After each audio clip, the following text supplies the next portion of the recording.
Apocalypse 3, le verset 7 à 8, c'est mon verset biblique de base. Écrit à l'ange de l'église de Philadelphie. Voici ce que dit le Saint, le véritable, celui qui a la clé de David, celui qui ouvre et personne ne fermera, celui qui ferme et personne n'ouvrira. Je connais tes œuvres. Voici, parce que tu as peu de puissance et que tu as gardé ma parole et que tu n'as pas renié mon nom, j'ai mis devant toi une porte ouverte que personne ne peut fermer. Écoute, l'une des phrases communes à toutes les lettres envoyées, c'est « Je connais tes œuvres ».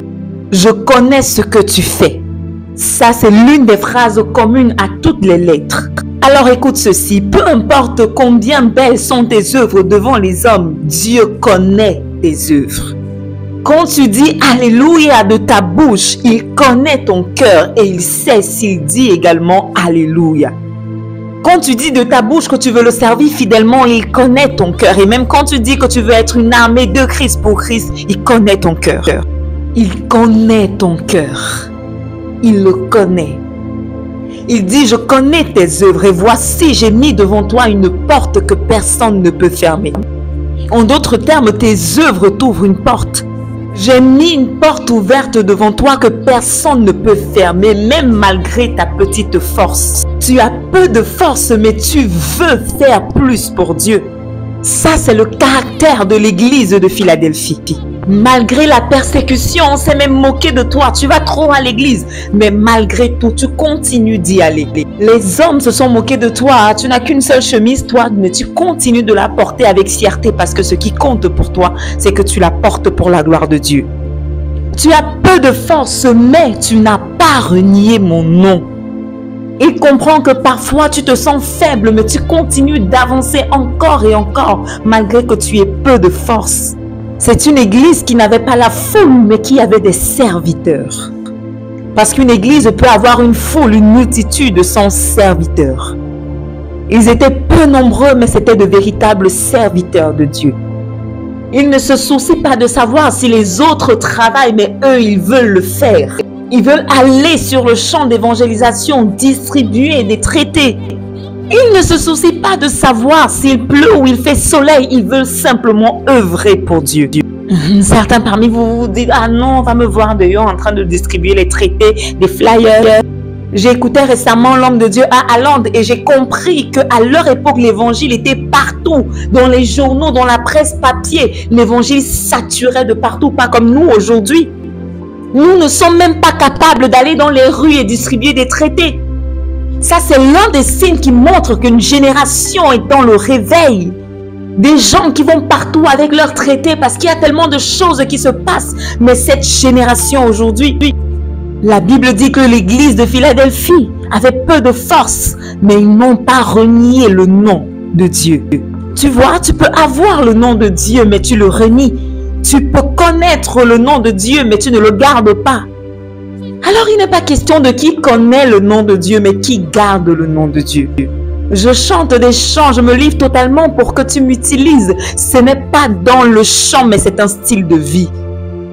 Oui, parce que certaines fois, nous pouvons chanter un chant juste parce que nous le connaissons, mais nous ne comprenons pas les paroles du chant. Ils avaient peu de force. Ça veut dire que même si on me jette dans la fosse au lion, je ne m'inquiète de rien aussi longtemps que je garde son nom. C'est un moment où tu te dis, même si je me fais tuer à cause de son nom, qu'est-ce qu'on cherche même dans cette vie? Es-tu déjà allé dans un cimetière pendant qu'on enterre quelqu'un et on l'a enterré avec sa voiture? L'as-tu déjà vu, même la personne la plus riche du monde qui s'habille tellement bien, avec combien de vêtements on l'enterre? C'est le moment pour nous de commencer à revoir nos attachements. À quoi sommes-nous attachés? Tu as peu de force, mais tu as gardé ma parole. Es-tu juste en train de lire la parole de Dieu ou alors tu la gardes? Apocalypse 3, versets 14 à 17. Écrit à l'ange de l'église de Laodicée. Voici ce que dit l'Amen, le témoin fidèle, le véritable, le commencement de la création de Dieu. Je connais tes œuvres. Je sais que tu n'es ni froid ni bouillant. Puisses-tu être froid ou bouillant? 16. Ainsi, Parce que tu es tiède et que tu n'es ni froid ni bouillant, je te vomirai de ma bouche. Verset 17. Parce que tu dis, je suis riche, je me suis enrichi et je n'ai besoin de rien. Et parce que tu ne sais pas que tu es malheureux, misérable, pauvre, aveugle et nu. Ça, c'est le type de personnes qui pensent n'avoir pas besoin de Dieu juste parce qu'ils ont décroché un boulot ou encore une promotion. Imagine, tu vas dans un restaurant et puis le serveur te demande, le voulez-vous froid ou chaud? Et puis tu réponds, ni froid ni chaud. Ne vas-tu pas embarrasser le serveur?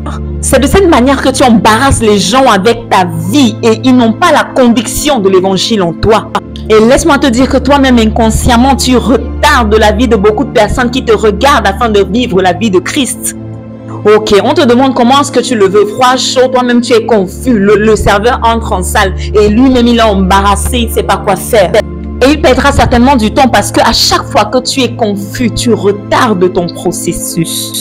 Alors l'église de la Odyssée n'avait plus besoin de Dieu. Ils ont eu du travail, ils ont eu des richesses, ils n'avaient plus besoin de Dieu. Mais ils ne savaient pas qu'ils sont malheureux, misérables, pauvres, aveugles et nus. Avant d'avoir ce boulot, tu avais l'habitude de venir à l'église, tu priais, tu demandais à Dieu de te donner un travail. Mais aujourd'hui que tu l'as, tu as arrêté d'être un disciple de Christ. Oh, tu pries le Seigneur, donne-moi un enfant, tu sers Dieu, tu es dans tous les départements. Mais une fois qu'il te le donne, tu commences à trouver des excuses pour ne pas être présente. Ne dit-il pas que les ouvriers sont peu, mais la moisson est grande? Maintenant, tu es guéri de ta maladie et tu n'as plus besoin de prière juste parce que tu as oublié que la prière n'est pas pour l'exaucement, mais c'est un style de vie. Tu avais l'habitude de venir balayer le sol et tout le monde pensait que tu étais humble. Les gens pouvaient dire, oh, cette femme, elle est très humble, elle va balayer, oh, ce monsieur. Tu le faisais juste parce que tu étais dans une position misérable. Alors, ce que tu es capable de faire n'est déterminé que lorsque tu reçois ce que tu voulais. C'est pourquoi je pense que l'humilité n'est pas égale à la pauvreté. Mais il est juste question d'un état d'esprit. Aujourd'hui, tu ne peux plus balayer le sol, mais à ce temps-là, tu étais très fidèle. Mais après avoir obtenu ce travail, oh, qui, moi, manager, non. Personne ne doit plus t'appeler, car si on t'appelle, tu mets le téléphone sous mode avion. Tu déshonores même les autorités spirituelles. Tu n'as plus besoin de pasteur, de personne, car maintenant, tu es nanti. Alors aujourd'hui, tu ne peux plus faire ce genre de choses, tu es trop exposé. Et le leader spirituel que tu admirais n'est plus assez profond à ton goût.